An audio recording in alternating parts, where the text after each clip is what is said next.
Once in a while I get people that really, or that claim they don't believe in evolution. And my response generally is, so why not? Really, why not? You guys believe 20 billion years ago there was a big bang where nothing exploded and produced everything.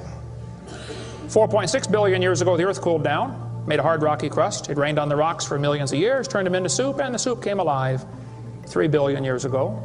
Found somebody to marry, and something to eat, of course, and slowly evolved into everything we see today. There are some lies in our science books. Taught it for 15 years. Even though I'm not teaching it anymore, I still like to study. It's so many neat things to learn. We're going to cover some of that tonight. I'm not against science, I'm not against schools, I'm not against teachers, because most of them don't know what they believe. You have to tell them. They teach the kids it all started with a big bang 20 billion years ago. What exploded? This is what the textbooks teach. Before the Big Bang, there was nothing, literally nothing, an infinitesimal nugget of space. And then something happened, triggering the most colossal explosion in history. Yes, boys and girls, you see, nothing exploded, and here we are. So I asked this professor if I could ask him some questions about the Big Bang. I said, where did all this matter come from? He said, well, we don't know that for sure. I said, well, sir, would you please tell me where the laws came from? The universe is run by laws, gravity, centrifugal force, inertia. Who gave the laws? He said, we don't know that either. I said, sir, could you tell me where the energy came from? You know, it takes energy to make a Big Bang. Who bought the gas to run this machine anyway? He said, we don't know that either. I said, sir, could I ask you another question? He said, sure. What else would you like to know? What else? What do you mean else? You haven't told me nothing yet. I said, does Berkeley have a merry-go-round? You see, if a spinning object breaks apart in a frictionless environment, the fragments will all spin the same direction. The professor said, yes, I understand about the conservation of angular momentum. I said, well, good. I'd like to ask you a question then, sir. If the whole universe began as a swirling dot, like you said, why do 2 planets spin backwards? He said, that's interesting. I said, no, that's more than interesting. It's kind of hard on your Big Bang Theory. Not only that, 6 of the moons are spinning backwards. Why? He said, I don't know. Why do you think they're going backwards? I was hoping he was going to ask that. I said, okay, now, sir, hold it. If I told you that I believe God created the heaven and the earth, like the Bible teaches, you're going to say, and where did God come from? And I don't know. But you said, well, we don't know that for sure. We don't know that either. Don't tell me my theory is religious and yours is science. Oh, no, sir, they're both religious. Evolution is a religion. You have to believe. So I asked the professor, where did the matter come from? He said, I don't know. So basically, I believe in the beginning God, and you believe in the beginning dirt. One professor was getting kind of upset about this time. He said, Mr. Hovind, there are hundreds of varieties of dogs in the world. He said, do you mean to tell me that you believe all these dogs came from 2 dogs off a Noah's Ark? You expect me to believe that? I said, sir, would you look at what you're teaching your students? You're teaching your students that all the dogs in the world came from a rock. Charles Darwin was disciplined. I mean, he did these extraordinary experiments, this series of experiments. Then they're going to tell the kids, well, we have evidence for this theory. Charlie Darwin stopped off at these islands right there called the Galapagos Islands. Charlie studied the birds very carefully and said, you know what? I think all these birds had a common ancestor. I bet you're right, Charlie. It was a bird. You see 14 kinds of birds, and you conclude that birds and bananas are related. Here are these ancient dinosaur bones or fossils. They tell the kids they have evidence of evolution from fossils. I don't think so. If you find a fossil in the dirt, all you know is it died. You don't know that it had any kids. And you sure don't know that it had different kids. You bring in a bone to the judge. Judge, I found this bone in the dirt. This is the ancestor of all the humans today. They would laugh at you. You don't know that that's the ancestor of anybody. And why on earth would you think a bone in the dirt can do something animals today cannot do? They'll say, boys and girls, you have 2 bones in your wrist, radius and ulna. And boys and girls, look at the whale's flipper carefully. Did you know the whale has 2 bones in his flipper? And they're called the radius and the ulna? Same as ours. Wow. Who named them, teacher? The whale? Think about it. I'm here to tell my people it's time to stop believing bull just because tell you bull with a straight look on their face.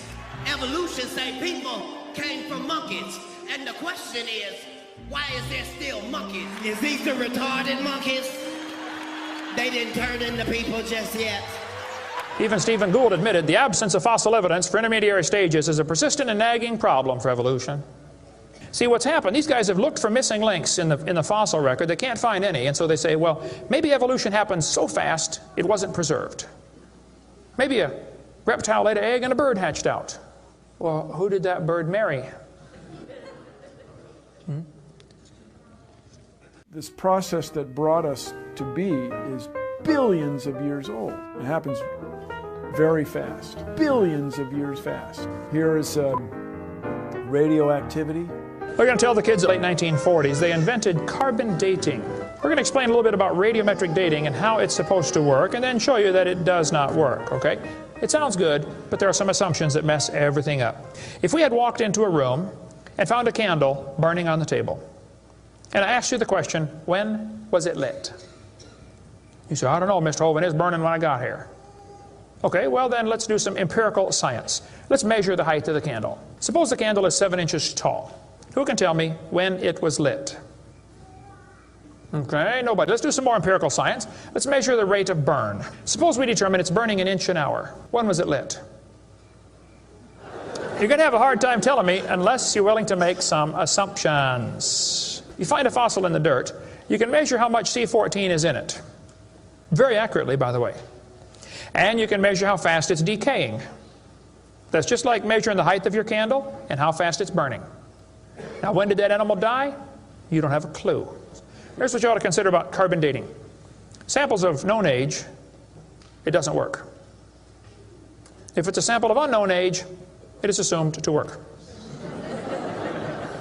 It's just really a hard thing. It's really a hard thing. Your world just becomes fantastically complicated when you don't believe in evolution. Freshly killed seal, carbon dated 1,300 years old. Shells from living snails, carbon dated 27,000 years old. Living penguins, carbon dated 8,000 years old. One part of Dima was 40,000 years old, another part was 26,000, and the wood next to it is 9,000. Then they tell the kids about the geologic column. They say each of the layers is a different age, you know, Cenozoic, Mesozoic, Paleozoic, Archeozoic, all them zoic boys. Now, if you get a petrified tree standing up, running through different rock layers, I don't think it's smart to say those layers are vastly different ages. Those trees did not get slowly covered by the sediments over millions of years. They would rot and fall down. Crazy. They'll say, boys and girls, you have an appendix that you don't need anymore. That's a vestigial structure. That's proof of evolution. Well, excuse me, you do need your appendix. The appendix is part of your immune system. If your appendix is taken out, you can still live, okay? But it increases your susceptibility to quite a few diseases. You could live without both your legs and both your arms and both your eyes also. That doesn't prove you don't need them. There are no vestigial organs. And even if there were, that would be the opposite of evolution. That's losing, not gaining. I was taught when I went to school, man used to have a tail, but he lost it because he didn't need it. I thought, didn't need it? Have you ever thought how handy a tail would be? Have you ever come to the door with 2 sacks of groceries? Wouldn't that be nice, man? Be able to grab that door and walk right around and get in it? Lost it because we didn't need it. Man, you could drive the car and tune the radio knob and hold the Coke at the same time. What we're finding is that natural selection seems to be an incredibly important factor in generating new species. Natural selection, the key evolutionary mechanism Darwin identified. The bad designs get eaten by the good ones, and so all you have is good ones. Why is there still monkeys? Natural selection doesn't cause any evolution. It makes sure the bad ones don't survive, but it's not going to change it to something else. That's what evolution is.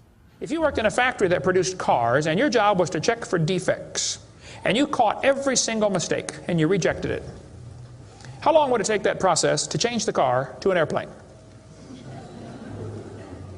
You say it'll never change it. That's my point. The students are taught we have evidence from development. Darwin considered this by far the strongest single class of evidence. This textbook says the human embryo growing in the mother has gills like a fish. Those little folds of skin are not gills. Those little wrinkles under your chin when you're growing up later develop into bones in the ear and glands in the throat. They never have anything to do with breathing. I've seen folks that have 5 or 6 chins and they can't breathe through any of them but the top one.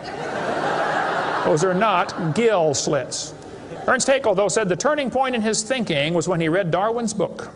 He made huge charts of his posters of his drawings of these embryos and traveled all over Germany and just about by himself converted the Germans to believing in evolution.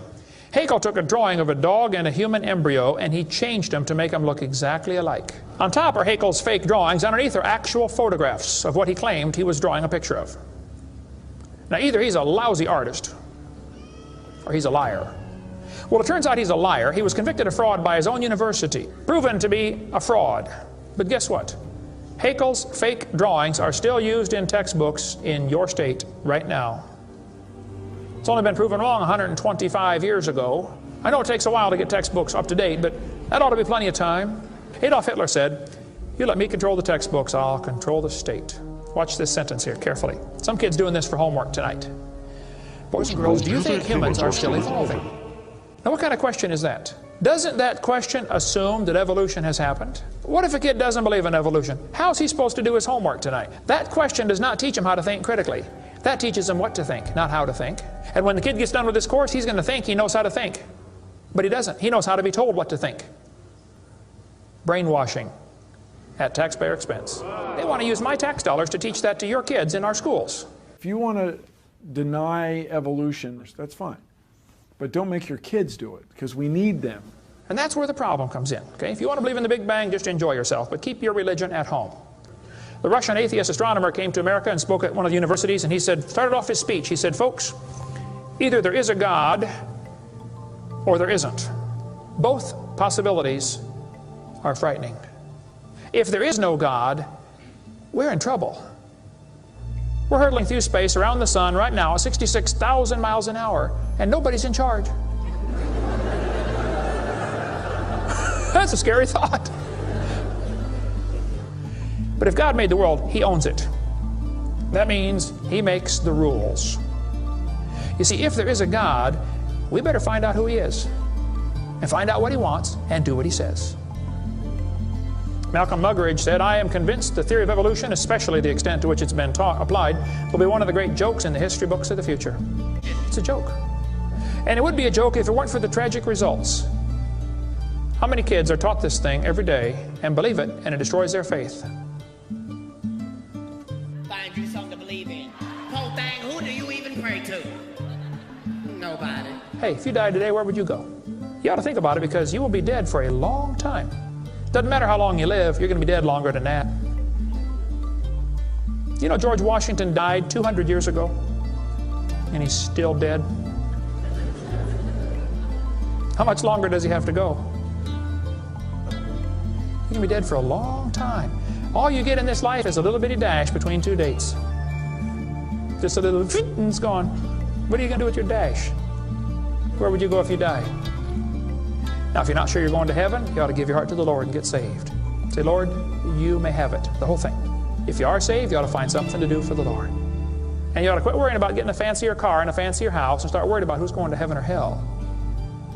Maybe God gave you that good job so you can give some money to missionaries, not so you can build a bigger, fancier house. God loves you.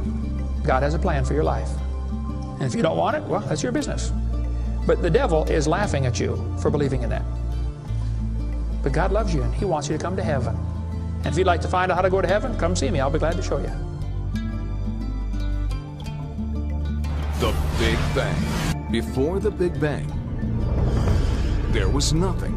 Literally nothing. Nothing created everything. The Big Bang is an amazingly difficult thing to wrap your brain around, which isn't surprising. 13.7 billion years ago, we think it was tiny. Nothing. Literally nothing was tiny. And then something happened. Nothing created all the matter we see in the universe today.